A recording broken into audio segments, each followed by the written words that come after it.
संसदीय कार्य मंत्री की असंसदीय भाषा के चलते जो भाजपा बैकफुट पर चल रही थी, लगातार विरोध हो रहा था। क्या मंत्री प्रेमचंद अग्रवाल के इस्तीफे के बाद भाजपा को राहत मिल गई, सरकार को राहत मिल गई? लेकिन ऐसा होता दिख नहीं रहा। जिस दिन प्रेमचंद अग्रवाल का इस्तीफा हुआ, उस शाम उनके शासकीय आवास के सामने जिस तरह लोगों ने प्रोटेस्ट किया, बाजार बंद करने का ऐलान किया, उसके बाद दूसरे दिन डोईवाला को भी बंद रखा गया और एक के बाद एक बयानबाजी, खासकर वैश्य समाज के लोग, जो मैदानी लोग हैं, वो अब इसे अपनी अस्मिता से जोड़कर देख रहे हैं कि दबाव में मंत्री प्रेमचंद अग्रवाल को सरकार ने बाहर किया है, गलत हुआ है।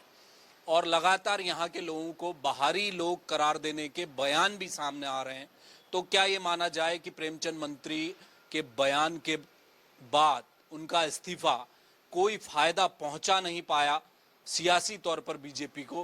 क्या ये सवाल है, इस पर चर्चा करेंगे। इसके अलावा मंत्रिमंडल विस्तार होना है, 5 सीटें इस वक्त खाली चल रही हैं। लगातार कहा जा रहा है कि मुख्यमंत्री दिल्ली जाएंगे, बात करेंगे और बहुत जल्द कैबिनेट सफल हो जाएगा, लेकिन वो हो नहीं पा रहा।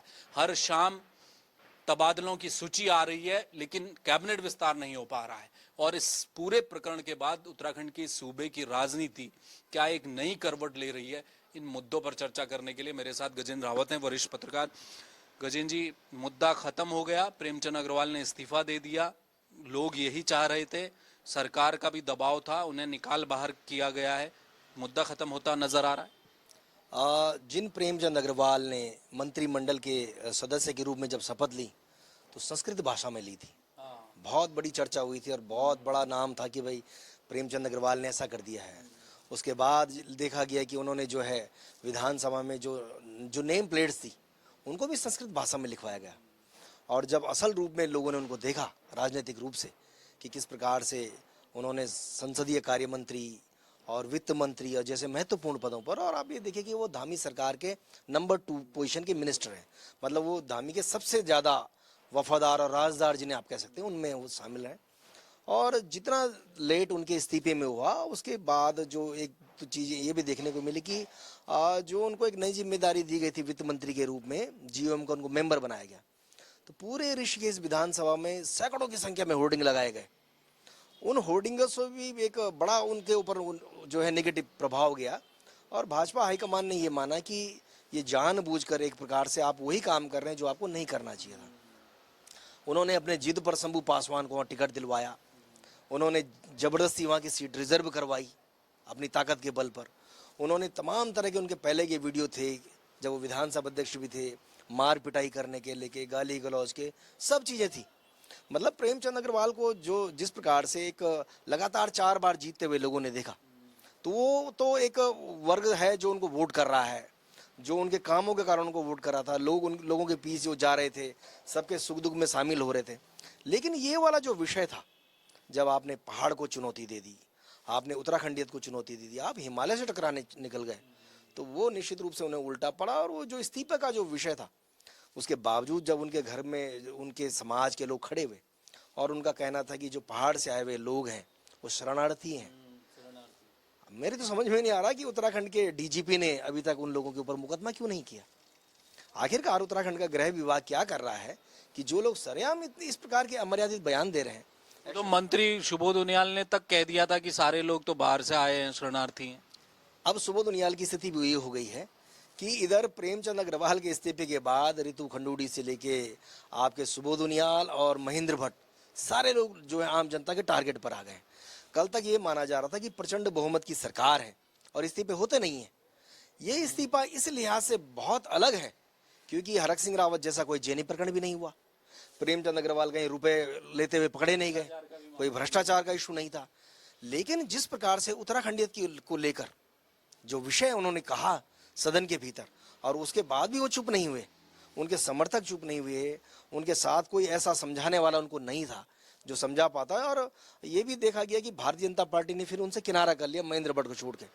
सिर्फ महेंद्र भट्ट थे जो उनके साथ में लगे हुए थे, लगातार उनका बचाव कर रहे थे। तो इसीलिए मेरा मानना है कि वो जो इस्तीफा हुआ है उस इस्तीफे की भरपाई इसलिए भी नहीं हो रही कि अभी भी प्रेमचंद अग्रवाल के जो समर्थक हैं वो प्रेमचंद अग्रवाल के लिए आगे की राह कठिन करने जा रहे हैं। आप अगर भ्रष्टाचार के मामले में हटाए जाते और बाद में क्लीन चिट मिल जाती तो आप कम बैक कर लेते। लेकिन यहाँ कम बैक कौन करवाएगा आपको? कहाँ से कम बैक होगा ये तो कोई बता नहीं रहा।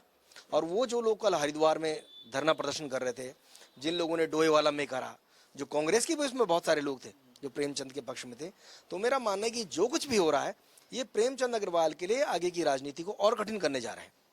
ये क्या आपको क्या लगता है, प्रेमचंद अग्रवाल के इशारे पर चीजें हो रही हैं? जैसे आपने कहा कि होर्डिंग लगा दी गई और उसके बाद जब उनका इस्तीफा हुआ लोग आ गए, दूसरे दिन वो डोईवाला भी गए, उन्होंने बोला मैं आपका शुक्रिया अदा करने आया हूँ, मेरे साथ आप खड़े रहे, लेकिन ऐसा मत करिए, ये जरूर वो बोल रहे थे।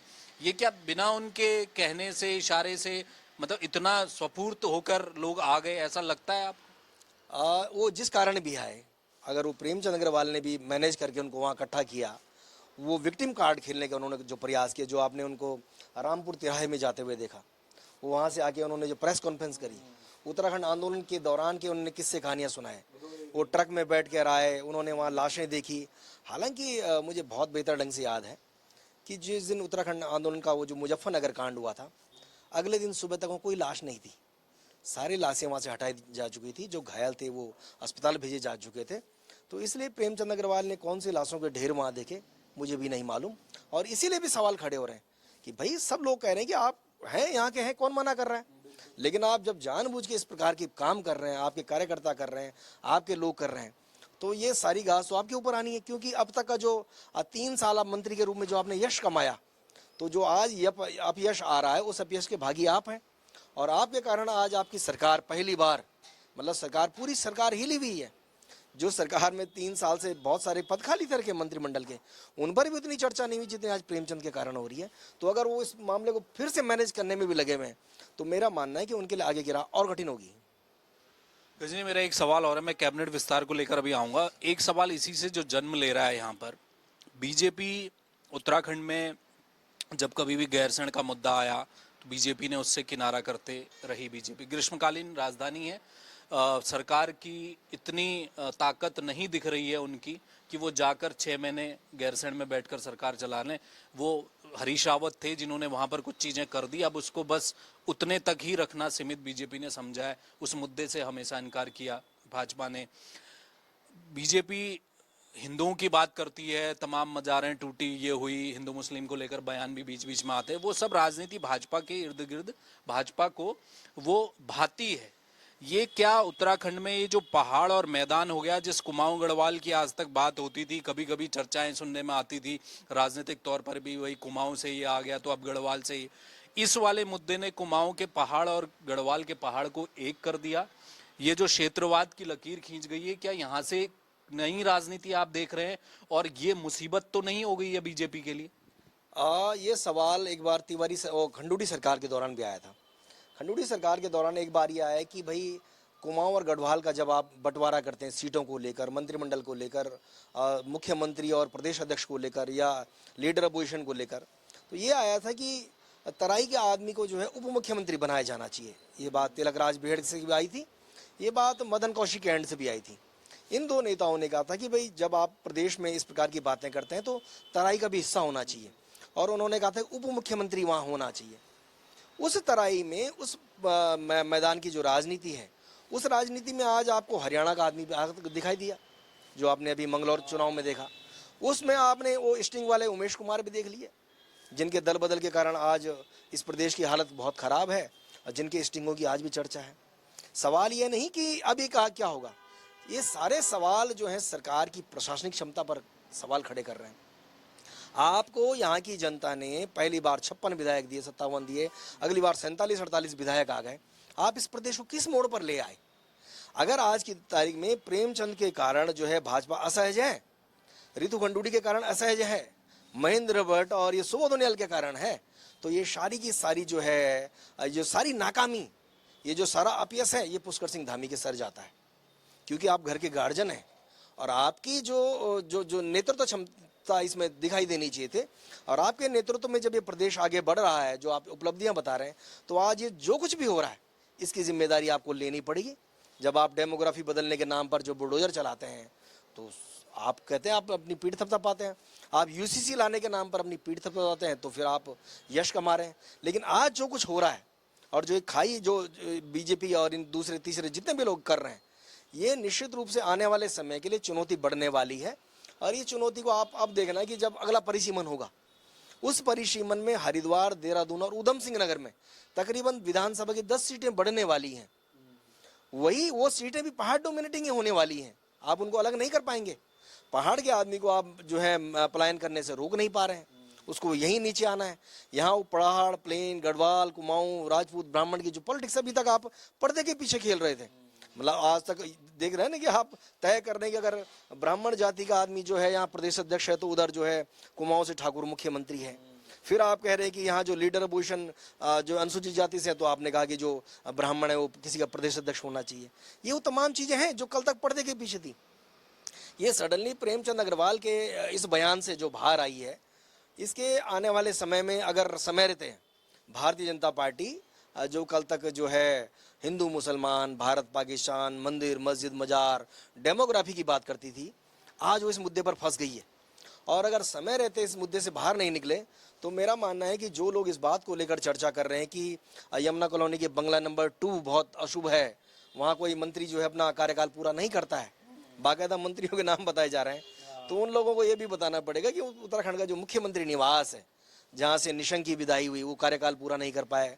खंडूड़िया आए, हरीश रावत आए, विजय बगड़ा, त्रिवेंद्र सिंह, तीरथ सिंह, जो भी लोग आए, तो अब आप क्या ये मानेंगे कि वहाँ भी कोई अपशकुन होने जा रहा है? ये वो तमाम सवाल है जो अगले कुछ दिनों में जो है और ज़्यादा रोचकता पैदा करेंगे। मुख्यमंत्री, आपने कहा कि भाई ये अपयश भी लेना पड़ेगा। मुख्यमंत्री अभी तक जो नजर आ रहा था वो बड़े स्ट्रांगली चल रहे थे, विधायकों को भी उन्होंने साथ रखा था, मंत्री भी साथ रखे थे, सब कुछ ठीक चल रहा था। अचानक इस प्रकरण के बाद आपको क्या लगता है कि मुख्यमंत्री पुष्कर सिंह धामी की ताकत थोड़ी कम हुई है? कैबिनेट विस्तार होना है, 5 सीटें खाली हैं, वित्त मंत्री, वित्त विभाग जैसा विभाग भी अब खाली हो गया, सब मुख्यमंत्री के जिम्मे हैं, क्यों नहीं कैबिनेट विस्तार हो पा रहा है? वो दिल्ली से चल क्या रहा है? इधर हर शाम ट्रांसफर हो रहे हैं और वहां पर कोई पेच फंस गया है क्या? वो क्यों फंसा है? पिछले 3 साल से प्रेमचंद अग्रवाल सदन के भीतर धामी के सबसे बड़ा डिफेंसिव, मतलब उनको संभाले हुए थे, उनके सवाल, उनकी सरकार को पूरे वो थामे हुए थे। और मुख्यमंत्री का मैंने अग्रवैश्य सम्मेलन देहरादून में था, उनका बयान सुना। उन्होंने कहा कि उत्तराखंड के खजाने की चाबी प्रेमचंद अग्रवाल के पास है, क्योंकि वित्त मंत्री हैं मेयर चुनाव के दौरान। तो मुख्यमंत्री धामी के सबसे विश्वसनीय व्यक्ति का विकेट गिरना, ये निश्चित रूप से उनकी कप्तानी के ऊपर बड़े सवाल है। भाई जो जिन परिस्थितियों में गिरा है, मैंने कहा ना, कोई भ्रष्टाचार नहीं हुआ, कोई अश्लील बात उन्होंने नहीं की, कोई ऐसी बात नहीं थी, लेकिन जिस मुद्दे पर इस्तीफा हुआ है, इस मुद्दे से कम बैक करना बेहद कठिन है। जो पिछले 3 साल से आपने मंत्रिमंडल की कुर्सियां नहीं भरी और अब चर्चा चल रही कि 5 सीटें आप भरने जा रहे हैं, तो फिर सवाल खड़े होते हैं कि आप वही गलती तो कर रहे हैं जो विजय बगड़ा, हरीश रावत के दौरान थी कि आपने 2 पद खाली रखे, फिर 3 पद खाली रखे, फिर जब चुनाव नजदीक आ दिया तो फिर आपने अचानक से वहाँ राजू भंडारी से लेकर नवप्रभात जैसे मिनिस्टर बना दिए। क्या रिजल्ट आया? आपकी सरकार चली गई। आपको अगर टीम के साथ खेलना नहीं आ रहा है तो निश्चित रूप से आपके लिए बेहद गंभीर सवाल है। और ये पहली बार है, तमाम तरह की बातें पहले भी हमने बहुत बड़े आंदोलन देखे, आपने उस दिन भी देखा जब घंटाघर में देहरादून में करीबन 20-25 हज़ार लड़के बेरोजगार संघ के इकट्ठे हो गए थे। उस दिन भी माहौल बहुत बिगड़ा हुआ था, लेकिन कंट्रोल कर दिया गया, क्योंकि जो लोकतंत्र है लोकलाज से चलता है। यहाँ पर हमने देखा कि बड़े बड़े मसले जो दफन हुए आज तक, इनमें कभी भी ऐसा सवाल नहीं आया जिस सवाल के ऊपर प्रेमचंद अग्रवाल का इस्तीफा हो गया। इसलिए जो आने वाले समय में मेरा मानना है कि चुनौतियां रहेंगी। अब धामी के लिए समस्या ये भी कि जिन मदन कौशिक को आपने 3 साल से बाहर बिठा रखा है, आप उनको कैसे ले आएंगे? उनका रास्ता भी साफ आप उनको कैसे लाएंगे? आप बिशन सिंह चुफाल का क्या करेंगे? बंसीधर भगत का क्या करेंगे? अरविंद पांडे का क्या होगा? ये जो कांग्रेस गोत्र के लोग अब बोलने लगे हैं, जो दिख रहा है, मतलब बदलाव होता दिख रहा है, आप उनसे कैसे पार पाएंगे? तो निश्चित रूप से जब आपको प्लेइंग 11 दी जाती है तो आपको पूरी 11 लोगों के साथ में खेलना होता है। ये चाहे दिल्ली का दबाव रहा हो, चाहे हाई कमान का दबाव रहा, किसी का भी दबाव रहा, लेकिन अगर आपकी टीम अधूरी है तो कभी भी जो है आप लक्ष्य प्राप्त नहीं कर सकते। और इसीलिए जो आज असहज वाली स्थिति है, पहली बार है, और इस असहज स्थिति को जो है, जो समाज में देखा जा रहा है, जो सोशल मीडिया में, जो आम जनमानस है, वो भी देख रहा है कि धामी अपने आप को काफी कमजोर महसूस कर रहे हैं। बहुत शुक्रिया, धन्यवाद। तो ये थे गजेंद्र रावत, वरिष्ठ पत्रकार। देखिए, असल बल्लेबाज की परीक्षा तो तभी है जब वो विपरीत हालात में टीम को बचाकर ले जाए और मैच जीत ले। विपरीत हालात कुछ भी हो सकते हैं, पिच खतरनाक हो सकती है, वहां पर टिके रहना और अपना स्ट्राइक रोटेट करते रहना, स्कोर बोर्ड को निरंतर चलाना, ये बहुत जरूरी है। तो इसलिए जो मुख्यमंत्री के आए दिन सोशल मीडिया में हम कुछ शॉट्स देखते हैं, क्या इस समय जो पिच तैयार हो गई है उत्तराखंड की राजनीति, उसमें वो सामना कर पाएंगे उन गेंदों का जो अभी तो निकल रही हैं सीटियां बजाते हुए? क्या होगा कैबिनेट विस्तार को लेकर, देरी क्यों हो रही है? क्या 5 सीटें मुख्यमंत्री भरना चाहते हैं लेकिन दिल्ली से मनाही है फिलहाल, क्योंकि या 2 या 3 सीटें खाली रखकर चलने का रिवाज बीजेपी रखती आई है, क्योंकि एक अनार 100 बीमार की हालात है, किसी विधायक को नाराजगी नहीं दी जा सकती। समय बहुत कम है 2027 चुनाव को लेकर। देखना है आने वाले के समय में ये जो मुद्दा गले पड़ गया है भाजपा का, उससे कैसे निपटेगी। कैमरामैन मयूर उपाध्याय के साथ हेम भट्ट, जय भारत टीवी।